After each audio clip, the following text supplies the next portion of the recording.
नमस्कार, आप देख रहे हैं मशाल न्यूज़, जन जन की आवाज़, आफ्ताब इरफान के साथ। चुनाव में टिकट वितरण को लेकर हमेशा से ही आवाज़ें उठती रही है। इस बार भी पंचायती राज चुनावों में टिकट वितरण को लेकर भाजपा हो या कांग्रेस, दोनों ओर ही अव्यवस्था व गलत टिकट वितरण की आवाज़ उठ रही है। कांग्रेस के पूर्व जिला परिषद सदस्य व पूर्व पदाधिकारियों ने आज प्रेस वार्ता कर टिकट वितरण में संभाग प्रभारी रामलाल जाट पर आरोप लगाए कि उन्होंने टिकट में वितरण में भ्रष्टाचार किया और गलत टिकट वितरण किए। आइए देखें इसे लेकर क्या बोले पूर्व जिला परिषद सदस्य और कांग्रेस पदाधिकारी। आज बड़े दुख और चिंता का विषय है कांग्रेस के लिए कि जिस तरीके से कांग्रेस के अंदर टिकट का बंटवारा हुआ, वो बहुत ही, उसका जो तरीका था वो बहुत ही भेदभावपूर्ण और एक पक्षपात वाला था। हमारे कांग्रेस पार्टी के अंदर ये तय हुआ था आला कमान द्वारा कि टिकट का बंटवारा सारे नेताओं को पूछ के उनकी सबकी राय लेके करना है। और इसी क्रम में जब मीटिंग हुई, रामलाल जी जाट जो हमारे संभाग प्रभारी है वो आए, हमारे सह प्रभारी शोभा जी सोलंकी है वो आए, हमारे राज्यसभा सांसद नीरज डांगी जी आए, हमारे सांसद प्रत्याशी रतन जी देवासी, लाला राम जी जो कि पिंडवाड़ा से प्रत्याशी थे, जीवाराम जी जो जिला अध्यक्ष, निवर्तमान जिला अध्यक्ष और शिवगंज विधानसभा क्षेत्र के प्रत्याशी है, सबकी राय ली गई। सबकी राय लेके जो सर्वसम्मत तरीके से नाम आए आगे, उन नामों को आगे ले जाके रामलाल जी जाट और निर्दलीय विधायक संयम लोढ़ा द्वारा उनको चेंज कर दिया गया। जिला परिषद की सीट नंबर 7, 8, 9, 11 और 12 इन 5 सीटों के प्रत्याशियों को सर्वसम्मति से जो नाम दिए गए थे, उन नामों को हटा के और मनमाने तरीके से जिन लोगों ने पूरे तीनों विधानसभा क्षेत्र के अंदर विधानसभा के प्रत्याशियों को हराने का काम करा था, उन लोगों को इनाम के रूप में जिला परिषद की सीटें बांट दी। ना तो संगठन के किसी व्यक्ति को सीट मिली, ना पहले जो जिला परिषद के सदस्य थे सीटिंग में उनको कोई सीट मिली, जबकि क्षेत्र की जनता ये चाह रही थी कि जिन्होंने 5 साल तक भारतीय जनता पार्टी के अगेंस्ट में कांग्रेस के पक्ष में कार्य करा है, भारतीय जनता पार्टी के राज में उनकी कमियों को उजागर किया है, जिन्होंने संघर्ष किया है, उन संघर्ष करने वालों को टिकट मिलता, उसकी जगह पे तीनों विधानसभा सीटों को हराने वाले लोगों को टिकट बांट दिया गया। और कई तो ऐसे पैराशूट से भेज दिए गए जिनको कोई कांग्रेस के अंदर जानता तक नहीं है। इस तरीके का अगर टिकट का बंटवारा होगा तो कांग्रेस पार्टी का जो भाग्य है वो एक निर्दलीय विधायक के द्वारा लिखा जाएगा और इससे कांग्रेस है जो खत्म होने के कगार पे आ चुकी है। हमें हमारे आला कमान पे, हमारे नेतृत्व पे पूरा भरोसा है, क्योंकि हमारे प्रदेश अध्यक्ष गोविंद सिंह जी डोटासरा जी और अजय माकन जी जो कि एक ईमानदार व्यक्ति है, हमें विश्वास था कि उनकी ईमानदारी के आधार पे जो भी यहाँ पे पर्यवेक्षक लगेंगे, प्रभारी लगेंगे, वो ईमानदारी से टिकटों का बंटवारा करेंगे। जब आगे से ये तय हुआ है कि भाई आप लोगों को सबकी सर्व सहमति से जो नाम आते हैं उनको ही टिकट देना है, तो सर्व सहमति से जो नाम आए उनको इग्नोर करके और अपने लोगों का नाम लिखा। ऐसा क्यों हुआ, किस कारण से हुआ, इसके पीछे उनका क्या उद्देश्य था, ये तो वही स्पष्ट करेंगे। और हम सबका तो ये निवेदन है कि यहाँ पे हजारों की संख्या में कांग्रेस के कार्यकर्ता आने के लिए तैयार थे, लेकिन कोविड प्रोटोकॉल की पालना करते हुए हम मेन लोगों ने ये प्रेस कॉन्फ्रेंस आपके मार्फत से करने का निर्णय लिया कि हम हमारी बात को आला कमान तक पहुंचाए। एक आला कमान से निवेदन करना चाहते हैं कि एक ऐसी कोई कमेटी गठित करी जाए और उसका जांच का विषय है कि ऐसा क्या समझौता हुआ या ऐसा क्या दबाव आया रामलाल जी जाट पे जिन्होंने इस तरीके का कृत्य करा और यहाँ पे कांग्रेस को खत्म करने का कार्य किया। मेरी आप सबसे यही गुजारिश है आपके मार्फत हम आला कमान तक इस बात को पहुंचाना चाहते हैं कि हमारे साथ में जो अन्याय और भेदभाव हुआ है, यहाँ पे संगठन को दरकिनार करके और जिस तरीके से टिकटों का बंटवारा हुआ है उस पर रोक लगनी चाहिए। और इस तरीके से अगर होता है तो कांग्रेस पार्टी का ये दुर्भाग्य है कि जिन लोगों ने संघर्ष करा वो लोग आज घर पे बैठे हैं और जिन लोगों ने प्रत्याशियों को हराने का कार्य करा वो आज टिकट लेके चुनाव लड़ रहे हैं। तो अब आप लोगों का चुनाव में क्या जुड़े हुए थे, हमने तो विधानसभा क्षेत्र में भी कांग्रेस पार्टी को टिकट दिया, उसी व्यक्ति के साथ में रहे। लोकसभा में भी हमने कांग्रेस पार्टी के टिकट दिया, उसी के साथ में रहे। तो हमारा तो दायित्व है कि हम कांग्रेस पार्टी के लिए ही काम करें और कांग्रेस पार्टी के साथ में रहने का ही ये नतीजा है कि हमें इस तरीके से इग्नोर किया जा रहा है। अगर हम भी निर्दलीय विधायक के साथ में होते तो आज हम भी टिकट लेके बैठे होते। और मतलब आप विरोध आपका मेन संगठन से है और या इस चुनाव जो प्रत्याशी हैं उनके समर्थन में हमारा कार्य करते रहेंगे। संगठन से कोई विरोध नहीं है, हमारा ऊपर आला कमान से कोई विरोध नहीं है। हमारा विरोध जो है, जो यहाँ पे टिकट का बंटवारा हुआ उस प्रणाली को लेके है कि जब सर्वसहमति से निर्णय लिया गया था कि सर्वसहमति से नाम तय करने हैं, जब नाम तय हो गए उसके बाद में टिकट किसी और के नाम का भरा जाता है, तो इससे दुर्भाग्य क्या हो सकता ये है? नाराजगी पंचायत चुनाव में जिन सीटों के टिकटों पर बदलाव हुआ, बता रहे हैं कि 8, 9, 11, 12 इन सीटों पर नाराजगी दिखी।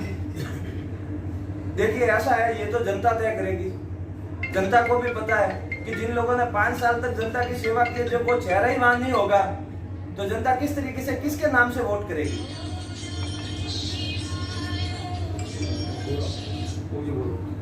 मैं पुखराज गहलोत पिछले 2000 से पंचायती राज में पूरे सिरोही जिले से अलग अलग क्षेत्रों से चुनाव लड़ा हूँ।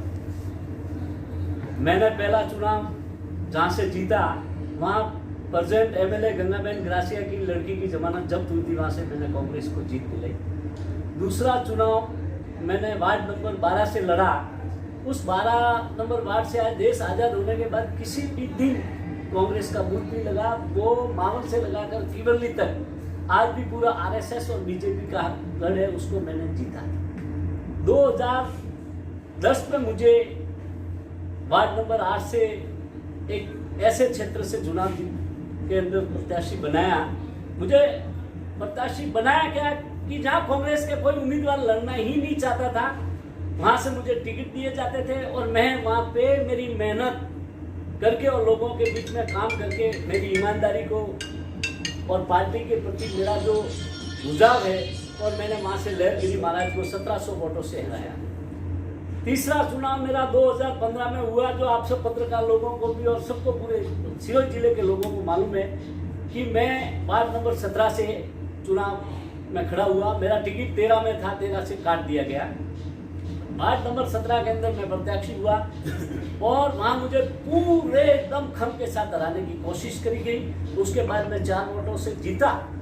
जीतने के बाद पूरे प्रशासन और सब लोग मिलके उन्होंने एक कहा कि 40 वोट का ईवीएम की मशीन खराब हुई थी, उस ईवीएम की मशीन के अंदर बोले री इलेक्शन करो।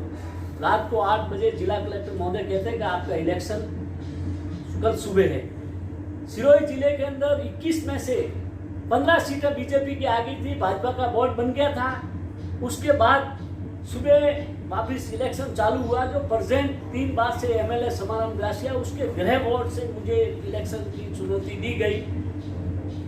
वापिस रिजल्ट आया तो 720 में से 520 वोट लेके मैंने कांग्रेस का नाम रोशन करा।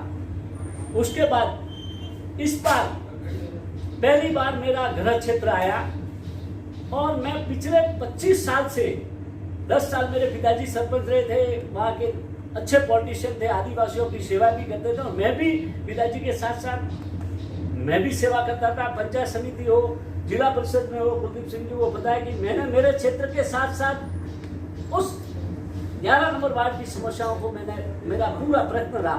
क्योंकि बड़े दुख के साथ कहना पड़ रहा है कि 11 नंबर के अंदर हर कोई आया, वो आज दिन तक चुनाव जीतने के बाद वापिस अपने घर पे ही बैठा था। मैंने पिछले 1 साल से पूरी मेहनत वो भी करी थी। जब मैंने टिकट मांगा, सिरोही में यहाँ मीटिंग हुई तो मेरे साथ 400 से 500 लोग थे। आदिवासी सम्मेलन, आदिवासी दिवस था, उसके बाद भी आदिवासियों की पूरी टीम मेरे साथ थी। 8 सरपंचों ने ये शोभा सोलंकी जी को व्यक्तिगत आके कहा कि हम प्रहलाद जी गहलोत के साथ हैं, हम दूसरे व्यक्ति को, बाहरी व्यक्ति को आपने टिकट दिया तो हमारा पूरा विरोध रहेगा। उसके बाद भी पार्टी के जो भी नेता थे उन्होंने मेरी अनदेखी करी। जब जिस प्रकार से मुझे दूध के अंदर से मक्खी को बाहर फेंकते, उस तरह से कांग्रेस पार्टी ने मुझे बाहर फेंका। मैं कांग्रेस पार्टी का सिपाही हूँ, कांग्रेस पार्टी के साथ ही रहूंगा। मुझे कई लोगों ने कहा कि निर्दलीय भरो, मैंने कहा मैं वो कार्य नहीं करूंगा। मैंने मेरे स्पीच में भी कहा था कि मैं बाप और बोल एक रखता हूँ। दुख इस बात का है कि जिन लोगों ने कांग्रेस पार्टी को, जो माँ है हमारी, उस माँ को हराने के लिए, सिरोही में जीवाराम को आने को हराने के लिए जिस व्यक्ति ने तन मन धन से कार्य करा, और सबूत के साथ कहता हूं कि उड़ के अंदर उसका कैंप था। नीरज डांगी को हराने के लिए उसने लाखों रुपए बर्बाद करे, लाला नाम को हराने के लिए लाखों रुपए बर्बाद करे। ऐसे व्यक्ति को कांग्रेस पार्टी टिकट देती है, वो हमें दुख है। उसके बाद भी हम कांग्रेस का विरोध नहीं करेंगे। मैं राज्य सरकार का भी विरोध नहीं करता हूँ, अशोक गहलोत का भी विरोध नहीं करता हूँ। हाँ, मैंने मेरे स्टेटमेंट में थे, स्पीच में कहा था कि कई लोगों का कार्य नहीं होता। इन्होंने मेरी वीडियोग्राफी या फोटोग्राफी करके अशोक गहलोत को बोला कि ये बुखार गहलोत ने सरकार का जो सच्चा सिपाही होता है वो सरकार की कमियों को बताता है। वही कांग्रेस पार्टी का सच्चा सिपाही होता है। जो चापलूस होता है वो कभी भी चमचागिरी करता है, और उस चमचागिरी से पार्टी आती है। मैं आपको कहना चाहूंगा कि जो रामलाल जाट था वो मेरी एक तनक नहीं सुनी। आपके पास पैसा है? मैंने कहा साहब मेरे पास तो पैसा, मैं किसान का बेटा हूँ और मेरे साथ जनता है। शोभा सोलंकी जी ने कहा साहब ये 7 जनों ने 8 जनों लिख के दिए, ये सब सरपंच बाहर खड़े हैं, इसकी टिकट आप कैसे काट सकते हो? बड़े दुख के साथ कहना पड़ता है कि जब विधानसभा का प्रत्याशी अगर अपने एरिया में टिकट नहीं मांग सकता तो उसके लिए कौन कार्य काम करेगा? मैं प्रेस के माध्यम से अशोक गहलोत जी को, प्रदेशाध्यक्ष जी को, राहुल गांधी जी को, सोनिया गांधी जी को ये मैसेज देना चाहता हूं कि अभी भी टाइम है। आज कांग्रेस के हाल क्या है? कार्यकर्ता की पहुंच नहीं है, कार्यकर्ता के कार्य नहीं हो रहे, कार्यकर्ता की किसी भी प्रकार का कोई कार्यकर्ता बेचारा जो दरिया बिछाता है उसके लिए वो टिकट उसकी क्या होती है?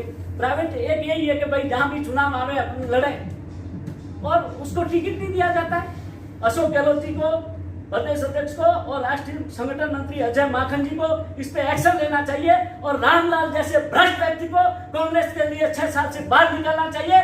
क्योंकि अगर वो नहीं है तो रामलाल सामने आ जाए, लाइव डिटेक्टर टेस्ट होए, अगर इस पर उसने भ्रष्टाचार नहीं करा तो मेरी सारी संपत्ति, मेरी पूरी जिंदगी के अंदर कांग्रेस AICC के अंदर लोगों के जूते साफ करूंगा, वहां पे मैं वहां पे सफाई करूंगा। ये मेरा चैलेंज है। अगर रामलाल अगर ईमानदार व्यक्ति है और उसने भ्रष्टाचार नहीं करा तो लाइव डिटेक्टर टेस्ट के लिए सामने आवे। जय हिंद, जय भारत।